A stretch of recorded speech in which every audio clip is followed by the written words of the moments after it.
Thanks for tuning in to High on Horror. I'm Drew.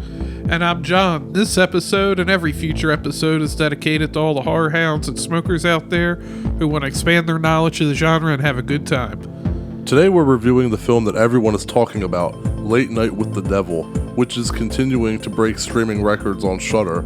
It's the most watched and biggest acquisition-driving film of all time on both AMC Plus and Shudder. This, of course, after having the biggest opening weekend of all time for an IFC film during its brief theatrical run. This movie is right up our alley. If you like films that take place during the Satanic Panic time, then this one's for you. We can't wait to talk about it today on High on Horror. Interviews, reviews, and the latest news all rolled into one.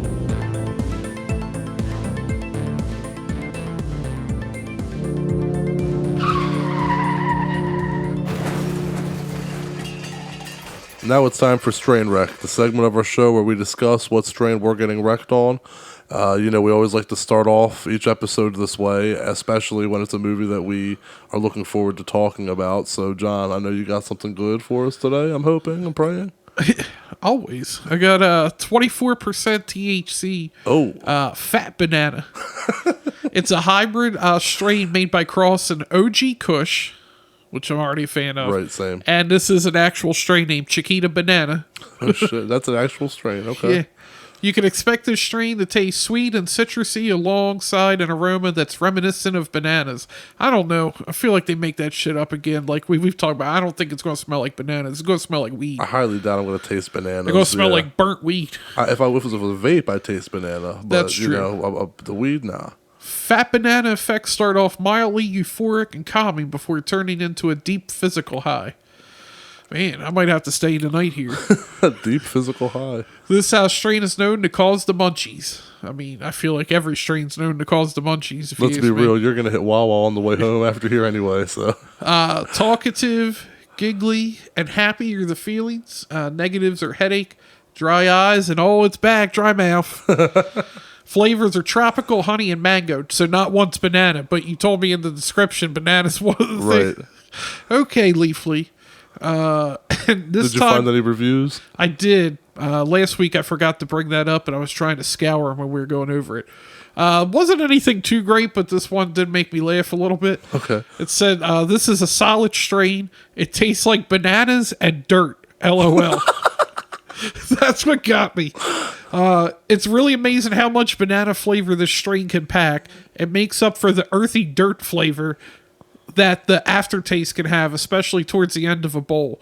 It's a good stony high, but it won't knock you out, so it's a good weed for socializing, listening to music, and chilling. It can get kind of headachy if you smoke too much, but luckily a little goes a long way. Well, we got a comb packed up. Be prepared for a headache.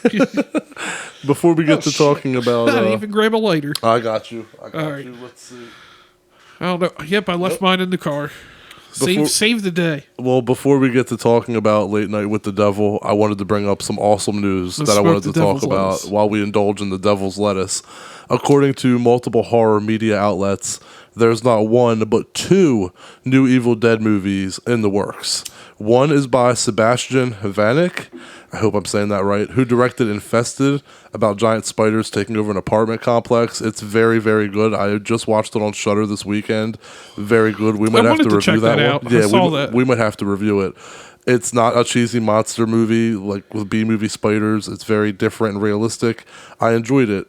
And there's another Evil Dead movie, yes, a second one in the works, as I mentioned, with Francis Gallopi writing and directing. Now, Francis is known for his crime thriller, The Last Stop in Yuma County, which I have not seen, but I'm going to make it a priority to see now.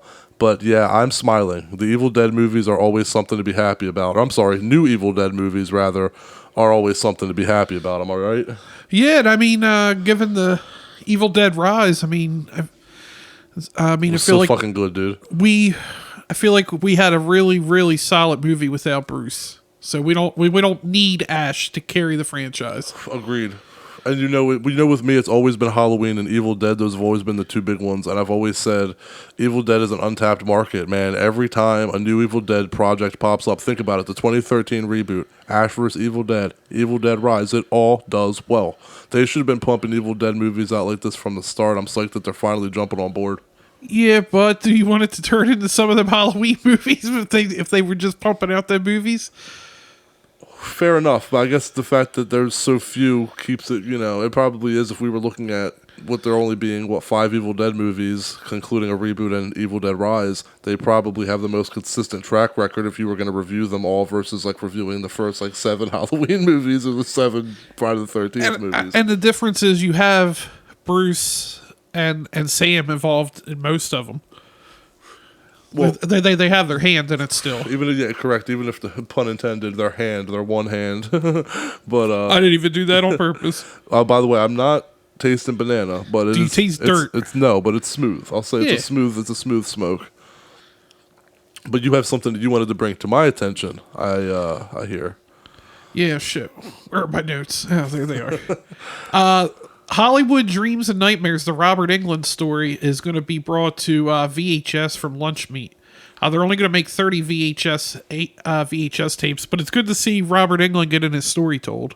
No, that is cool. So, that is actually on Blu-ray, and it's on Shudder, I believe, but this is a VHS release, that's pretty cool.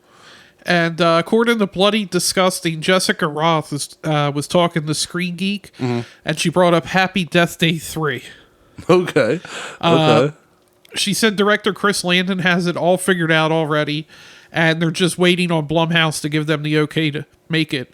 And 4 years ago, Chris Landon actually said that he had the movie done. It was going to be different than the other two, which I think you need for the third one. Correct. That was the problem with the second one. I enjoyed the first one. Same.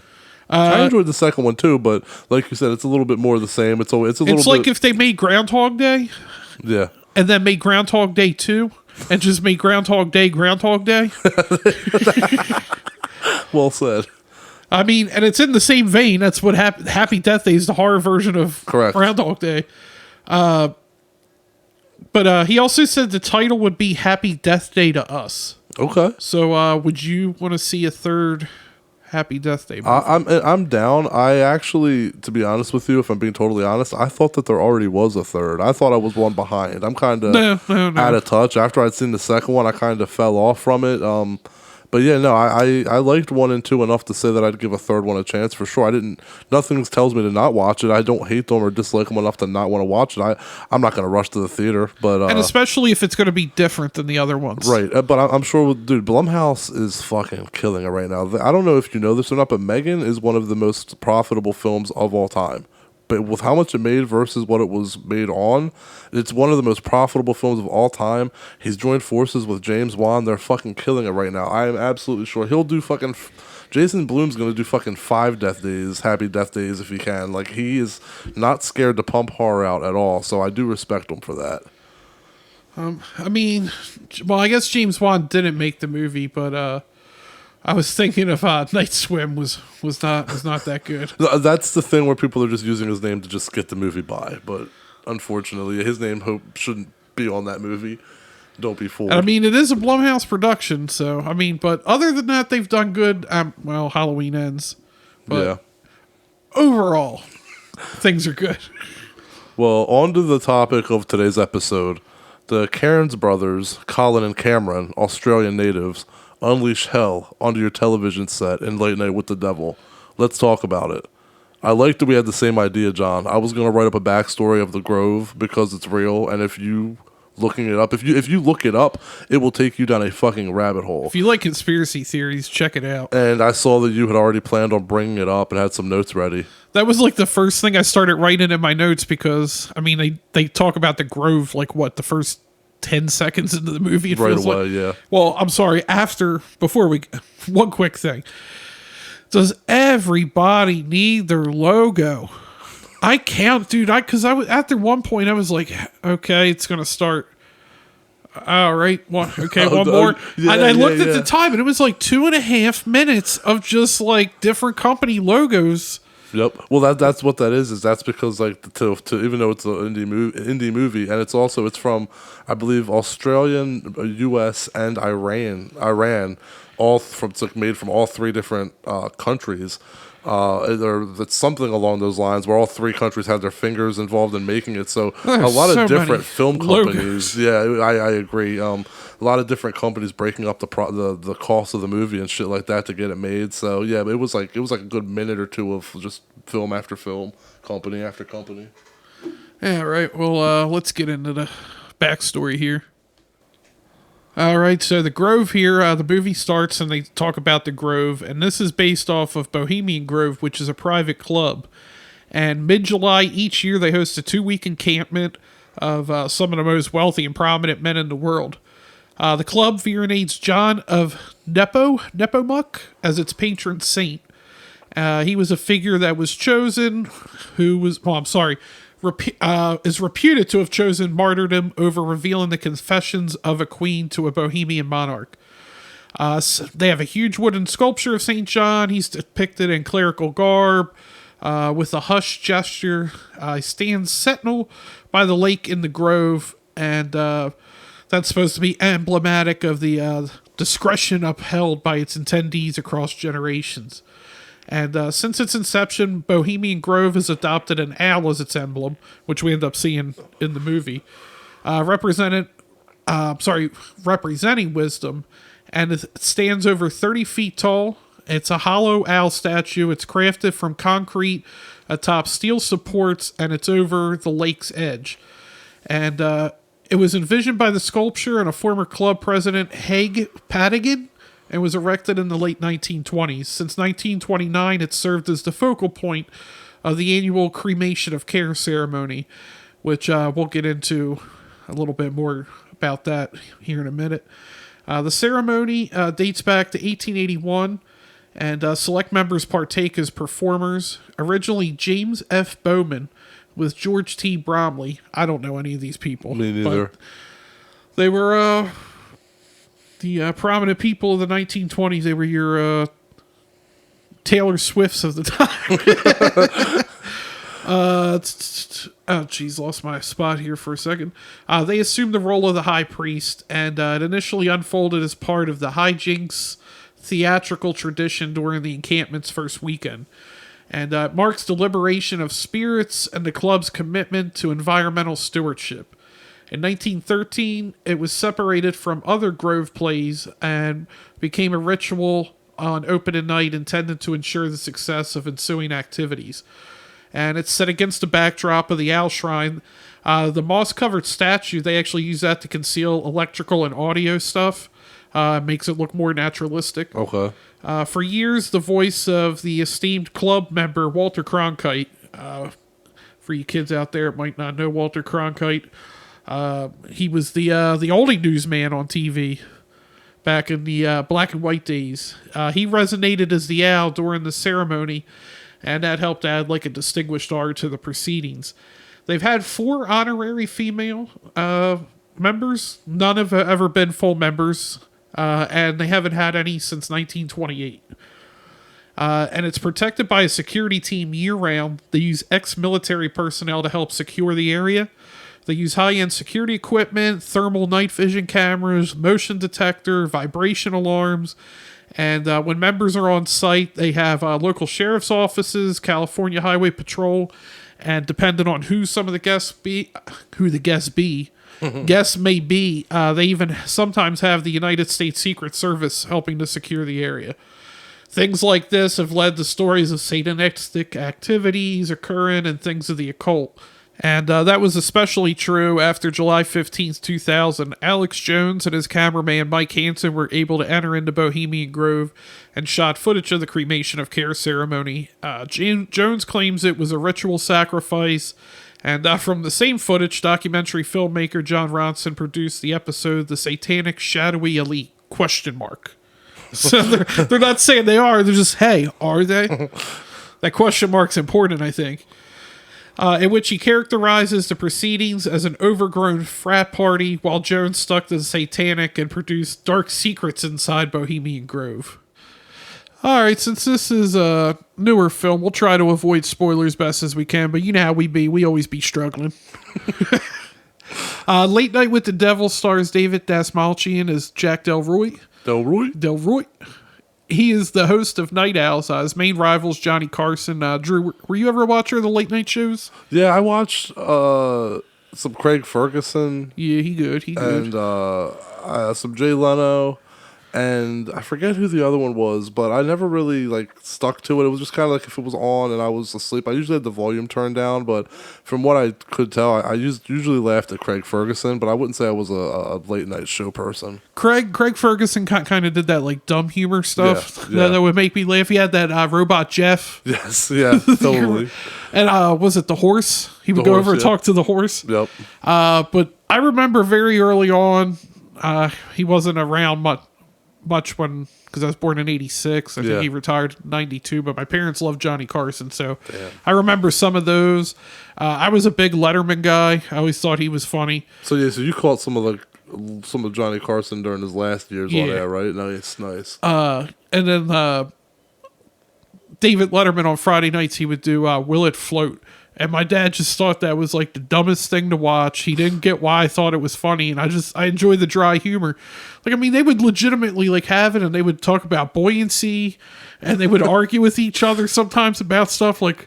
And he was just like, "This is so stupid." So what was the premise? They would just find random shit to. Yeah, they had like a giant like dunk tank, like you would like put somebody in and throw a ball at, and they would just go to the top. They would have one of the stagehands go to the top and just drop it in the water and see if it floated. And you had women with like power sanders on like they had like metal like breastplates, and they would just be making sparks. It was fucking stupid.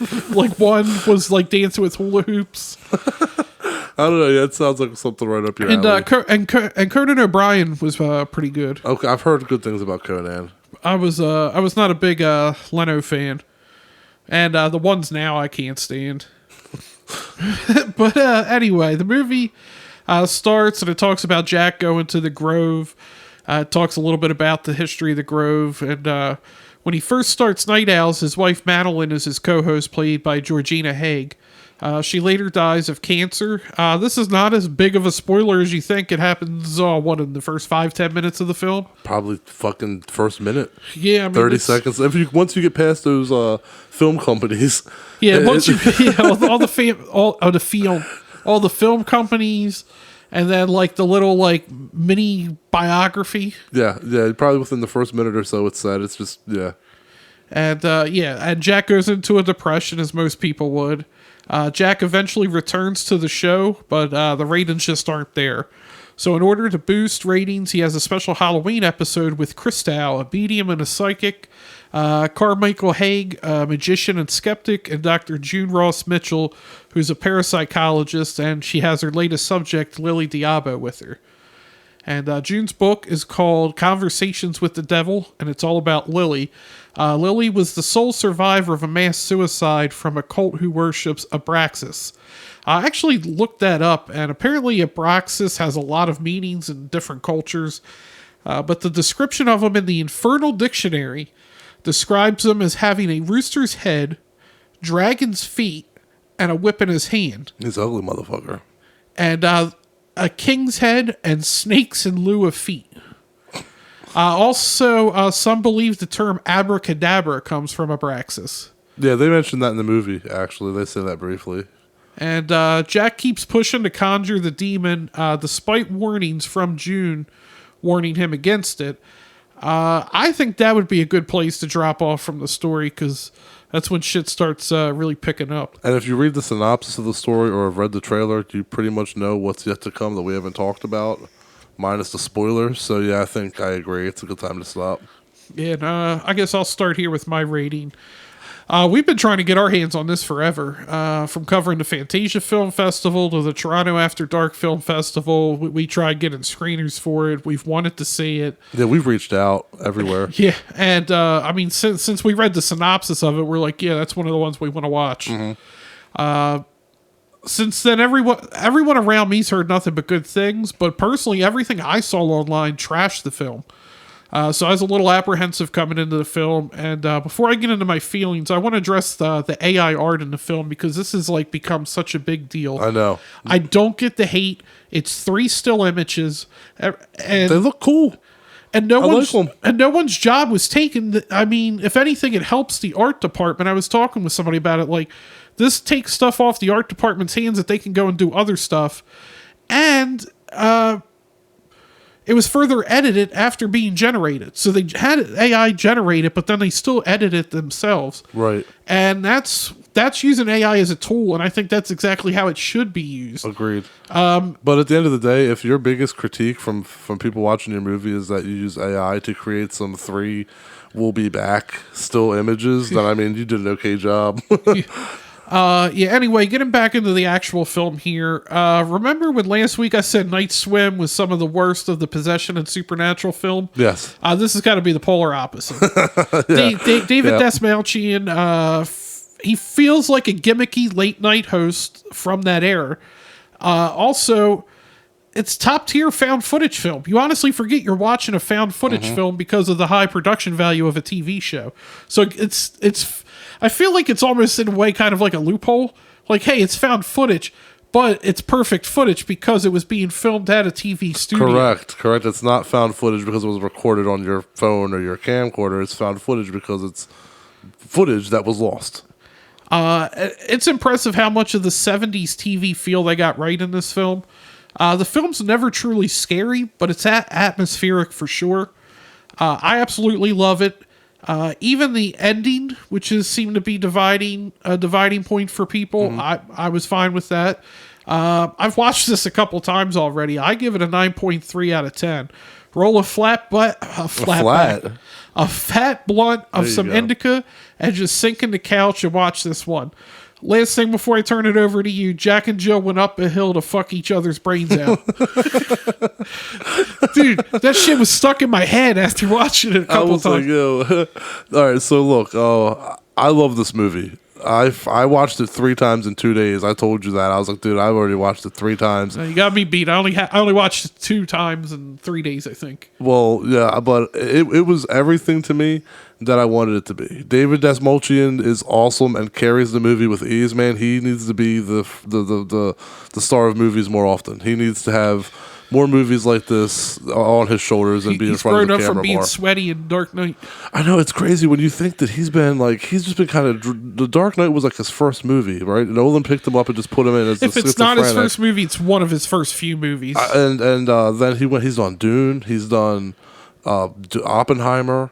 You know, I mean, the dude's he's kind of just dropped in and just started really making a name for himself and doing good shit.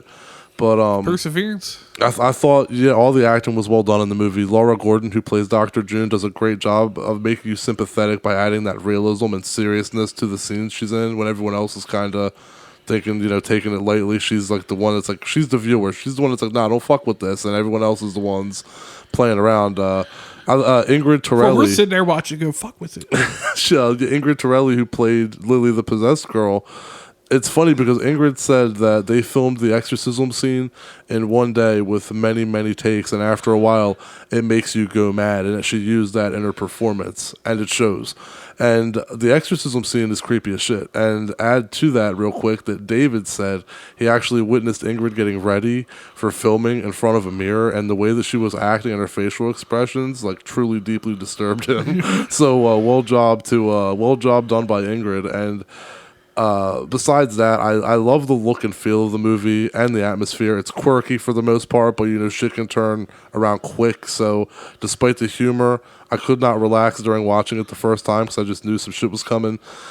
The hypnotism scene is probably my favorite scene. I love the gross visuals, body horror. Again, no spoilers, just some Cronenberg. The practical effects are awesome. I was just having a blast watching this movie. However, I can't help but compare the movie to Ghostwatch, which is very close in plot. And Ghostwatch is better. The authenticity of Ghostwatch is still unmatched. And at the end of the day, if you walked in on someone watching Ghostwatch, you're going to think they're watching an old TV program. If you walk in on someone watching Late Night with the Devil, you're going to know it's a movie. I don't know. I agree with that. Well, it is a movie, though. And some people argue that Ghostwatch was a real TV program and that, this is a movie, so it's not fair to compare. But I say to you, to those of you who think that, go watch the WNUF Halloween special, because that's a movie and it's of a news show that takes place on Halloween night during Satanic Panic. and it also captures a more authentic look and feel. But I don't need to compare movies when I happily enjoy all of them. I think they're all awesome. Part of me always like, I don't know, maybe, I wasn't a talk show guy, so maybe there's a part of me that's missing the authenticity. I'm not saying it doesn't look authentic. I'm just saying that, like, to me, like you said, maybe you disagree. I feel like someone walking in would know it's a movie. I could agree because everybody knows David Dastmalchian's mug. Like, that's fair. That's fair. I'll give you that because, like, even if it's one of those ones where you're like, even if I haven't seen his movies, he just has a memorable face. Yeah, I feel that. You know what? Maybe if it was someone else, it would be different. But I absolutely loved Late Night with the Devil and everything about it. The switcheroo ending made me gasp. 9.5 out of 10 for me. Yeah, I don't. That's as good as we can go without going into spoilers, which hopefully we can revisit this and go in depth. Well, we'll probably talk about spoilers once we're done recording. Yeah, absolutely. But, I was going to say, this is, I mean, I ain't going to get much higher on our rankings because I don't think there'll ever be a movie that comes out since we've reviewed that will make us give it a 10. So yeah, I agree. I feel like we would give Halloween a 10 just to give it a 10. Like, you could argue that there should be some points knocked off for a couple of things, or like points taken off. But, I agree. But I'm just going to argue 10 every time. I found another way to bring Halloween into this. And speaking of that, I did not do this on purpose to make a segue. A new Halloween movie takes place on Halloween. Yep, that's true. Yeah, another new Halloween movie. And I'm sure with this being a Shudder original, it won't be one of the ones that drops off, so we'll be able to revisit it. But this would be one that would be really cool to own. I don't know if it will, but I'm hoping we get this on the last drive-in. Dude, that'd be crazy. That would be awesome. Get David on with Joe Bob. Fuck yeah. Yeah, so David seems like a really cool guy too. I'd like to talk to him, so hopefully we can reach out. You got to keep the AC on, or you're gonna be sweating. Swift from The Dark Knight. Don't never forget, all you out there listening, meet Swift. That this guy's first role was Harvey Dent, nearly killing him in the alleyway, and Christian Bale Batman saving his ass. And he's a schizophrenic. And we found a way to rework it back in Dark Knight. Yes, we did. All right, let's wrap this up.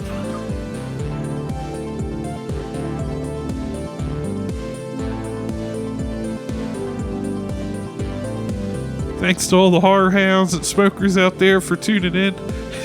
I think this is just an ongoing gag that we're going to say next week we're reviewing Exorcist Belieber.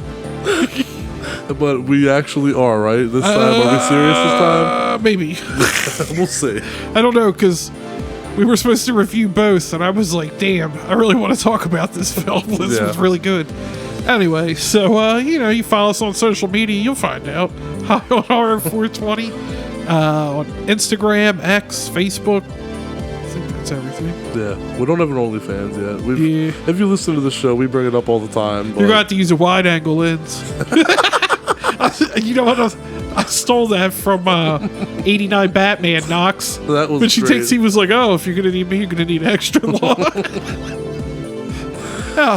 Anyway, email us highonhorror420 for the PPA questions, highonhorror.com. Check out the website. I guess that about wrap her up. Catch you later. I was joking about the OnlyFans. See y'all next week.